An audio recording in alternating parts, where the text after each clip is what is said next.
"You're angry, Robert," said she. "Well, I guess you have every cause to be."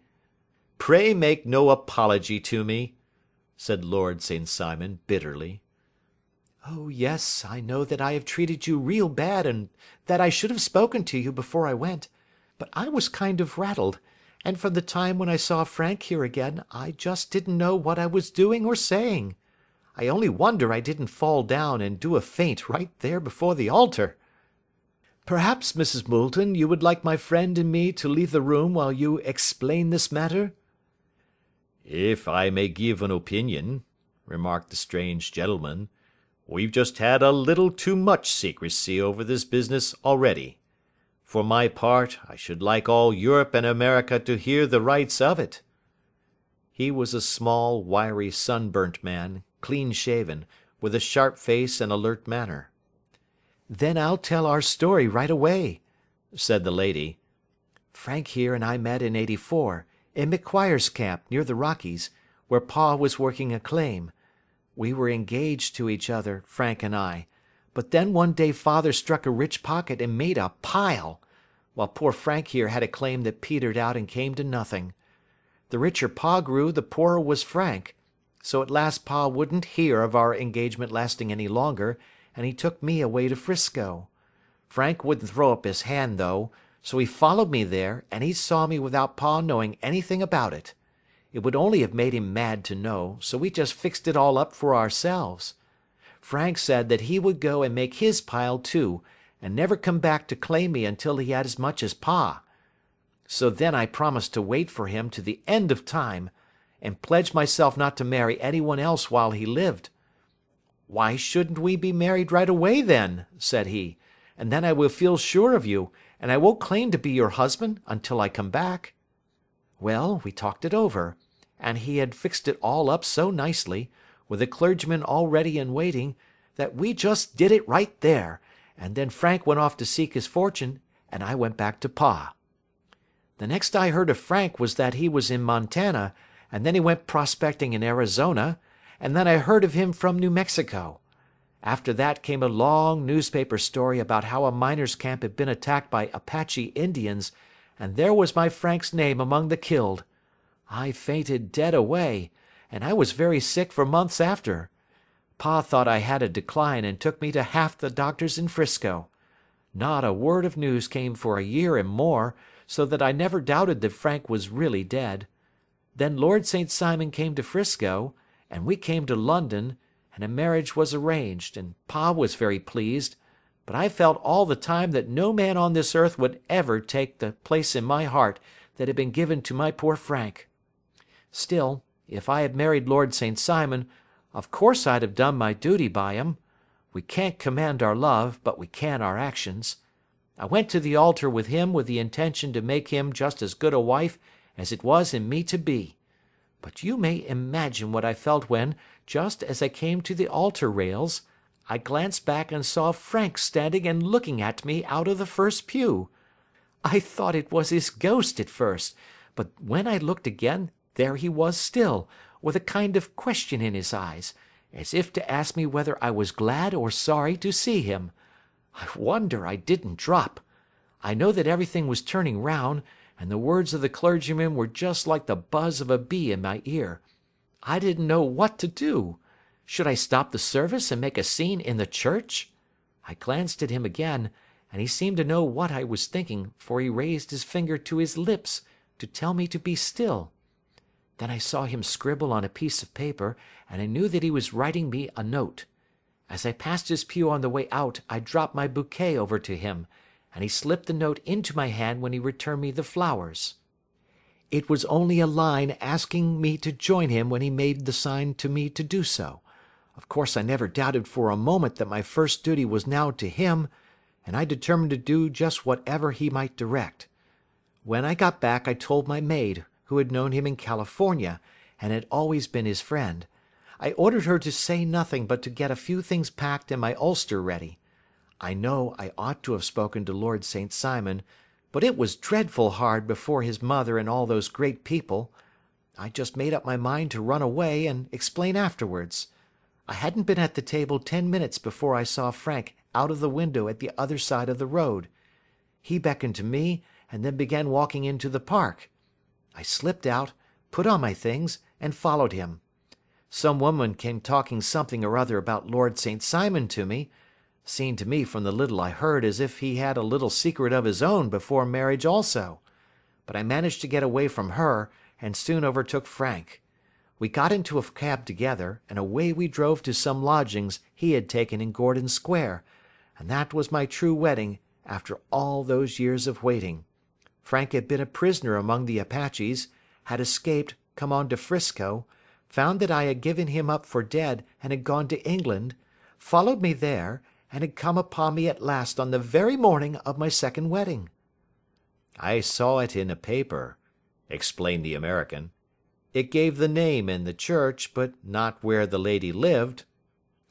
Then we had a talk as to what we should do, and Frank was all for openness, but I was so ashamed of it all that I felt as if I should like to vanish away and never see any of them again, just sending a line to Pa, perhaps, to show him that I was alive.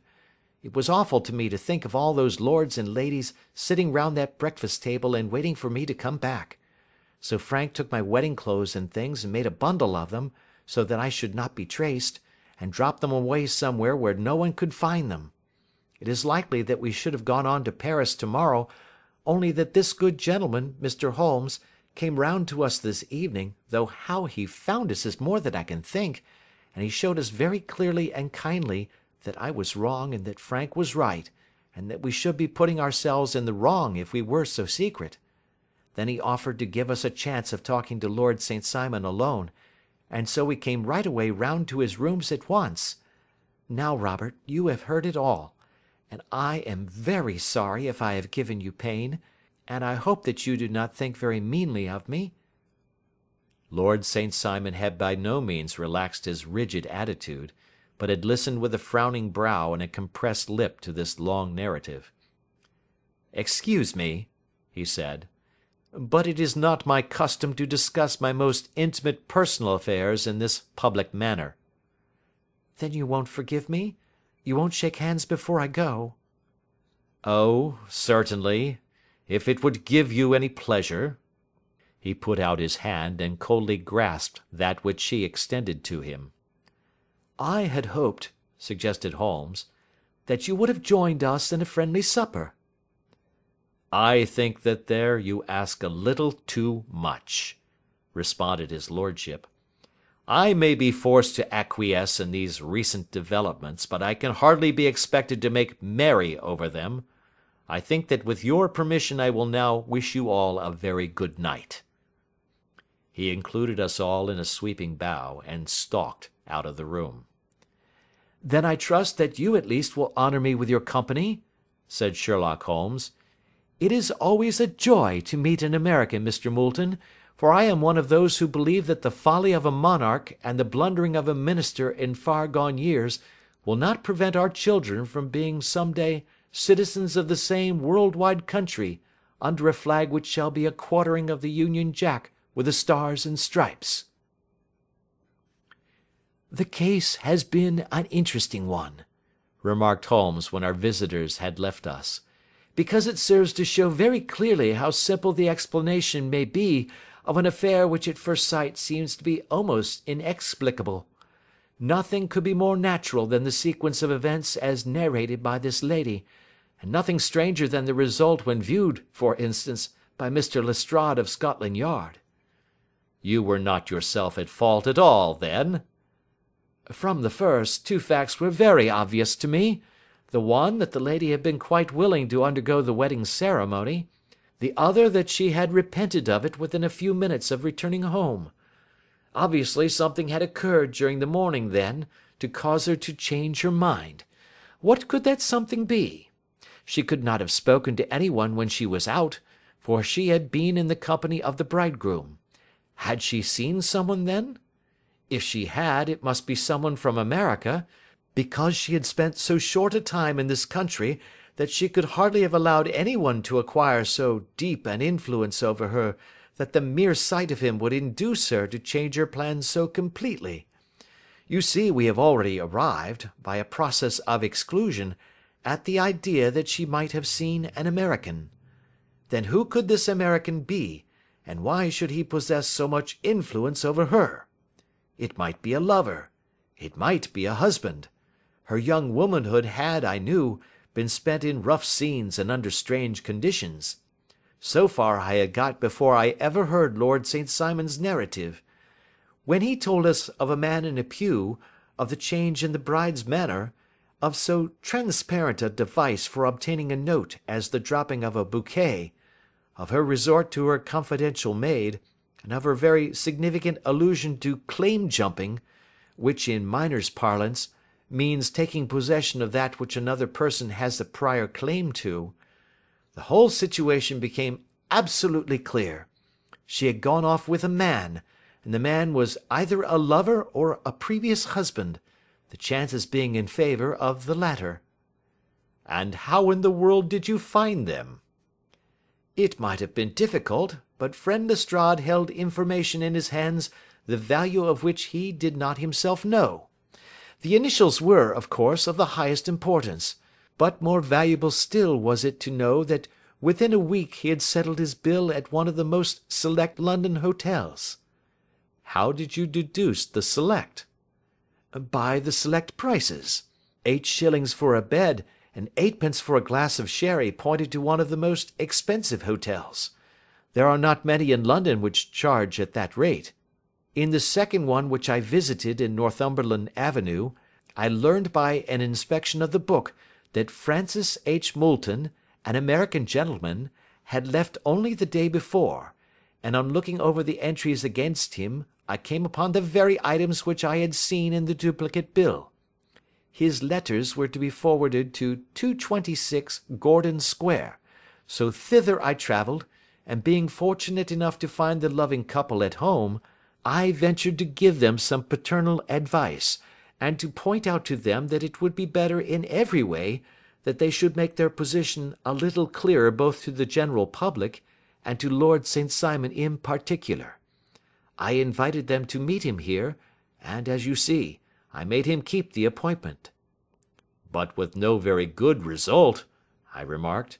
His conduct was certainly not very gracious. Ah, Watson, said Holmes, smiling, perhaps you would not be very gracious either, if, after all the trouble of wooing and wedding, you found yourself deprived in an instant of wife and of fortune.